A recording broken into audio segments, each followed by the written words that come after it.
So flashbang out of the F5 cannon. You run, that makes me nervous. Launching.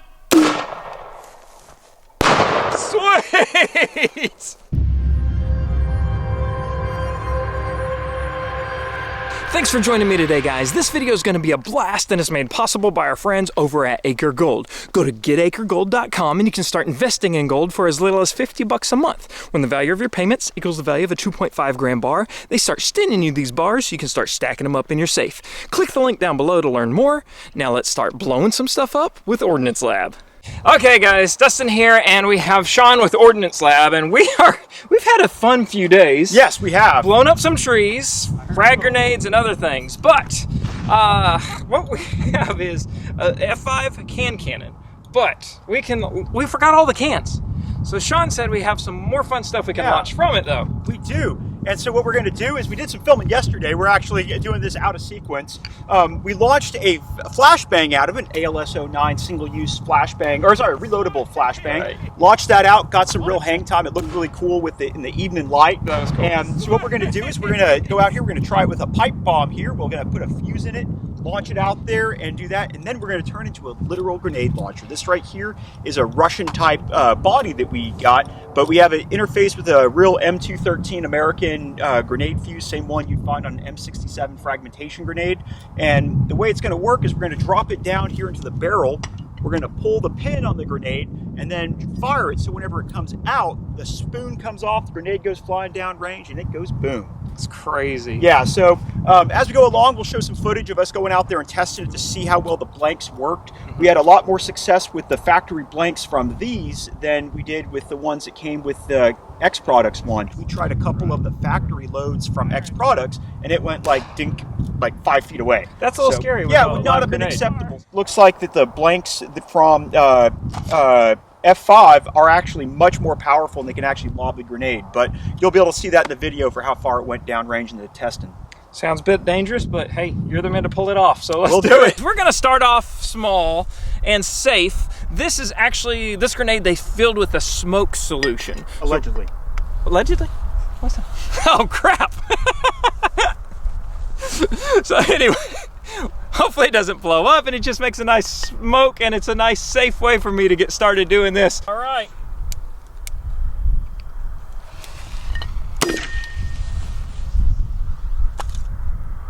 It's smoking. It's smoking. It landed right in the road. Nice. Kaboom! They may have broken the fuse. Yeah, we've seen that before. Oh, and there's a kinked fuse at the end. Yep. Boom! And I was even thinking that. Just like we have a thing of team building exercise. It's fun the first time you get someone out with dynamite or whatever, you throw it out, I'm like, ah! They go running away, and it's like, nah, you can light it on fire. Anyways, so what happened with this is what happened with we did another video earlier where whenever it landed, it kinked and it broke off the fuse right here. So that's why it didn't work. Sure did. It just yeah, kicked right there. And that's one of the issues with doing it. We don't have any smoke grenades in stock just because there's been a shortage of them. We've got a bunch of CS grenades, but those right there, they're not that much fun to actually use. But this right here was our attempt to do something on it. Didn't work out. We always try to make sure we show both our success and our failures on our channel. Cool deal. Because sometimes things work out and sometimes they don't. Either way, we're having fun launching cool stuff out of a cannon. Yes, indeed. I'm gonna let Sean do this one. He's got more experience, and I have a family I love at home. Good luck, Sean! Yeah. Run away!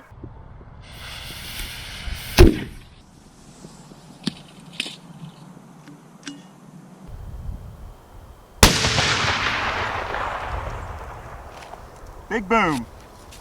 Is that it? Yeah, this is it right here. We'll see shrapnel in, won't we? It's almost... Yeah, that's it. Oh, there you go. Well, Jake did a great job with the explosion. Yeah. I mean, he really, Jake's gotten really good at building pipe bombs. It's kind of funny to be on the internet and be like, yeah, Jake is a, freaking world-class pipe bomb builder. But he's did a great job getting it to fragment, because oftentimes what will happen is a pipe bomb will just, like kind of Split open up, open. and other times it'll just be in big chunks flying around, and other times like Jake's gotten it down really, really well. We've probably made 100 pipe bombs. Frag grenade and an F5 can cannon.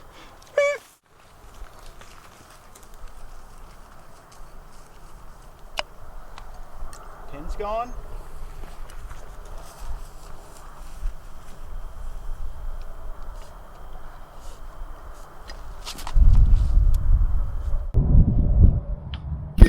Oh, that didn't go very far.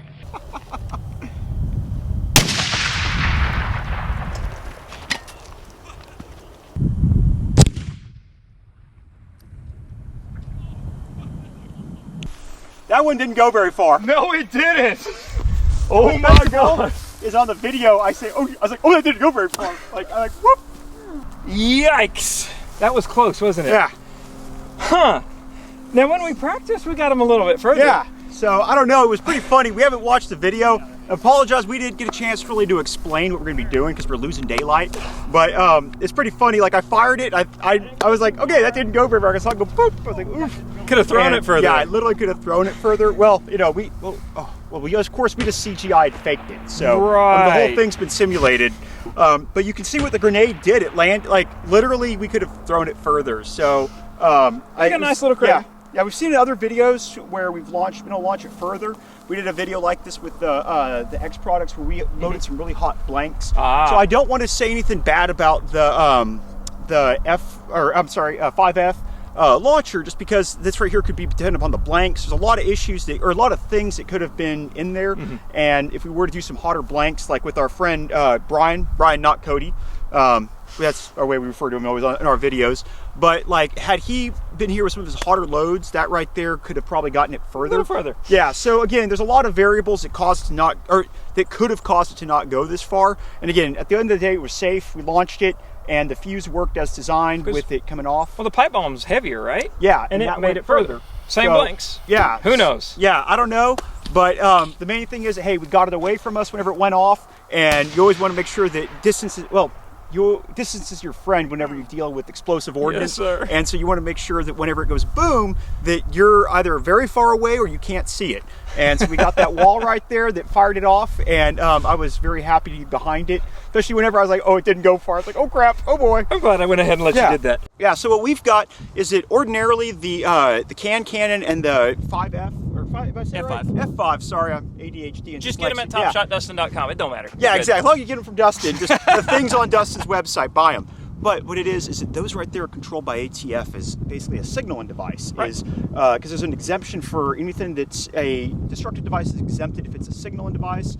And I believe that's how it's been a few years since I read up on it, but I believe that's how they got around it. Yeah, it's not even a firearm because you can't chamber a live round. It's to launch sodas and golf balls. Yeah. And we have a lot of fun with it that way. Yeah, but whenever you start using it as a fragmentation grenade launcher, it becomes a destructive device. Now, we have one that's an Anderson that people call those poverty ponies. I prefer a classier term of ungulative destitution, that we registered one as a destructive device, and we use that one to lob grenades, or we'll sometimes put a machine gun lower on it, because a machine gun can have whatever caliber it wants. So it's kind of funny to hack the matrix with that. But this right here, since we're actually on our licensed premises as a manufacturer of destructive devices, we can assemble a weapon into a destructive device and then unassemble it into a destructive device, because your weapon will only be a DD whenever it's being used for that particular system of like lobbing grenades and whatnot out there. So it's pretty neat to see the different, all these little things with the regulations. And it's just like how the pipe bombs today, we never had to register those because we made the pipe bombs and the grenades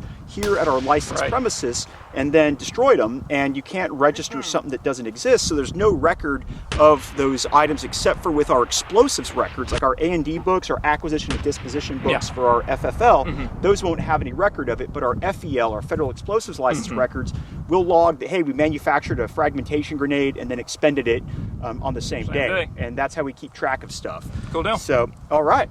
Well, thanks for having me out here. Guys, go check out Ordnance Lab. We'll link down below or up top on Facebook and all that stuff. They do a lot of fun explosives and Mythbusters and all that good stuff. Thanks for having me out. Yeah, well, thanks for coming out, Dustin, and we'll see y'all again soon. Okay, I love you. Bye-bye. Fire in the hole.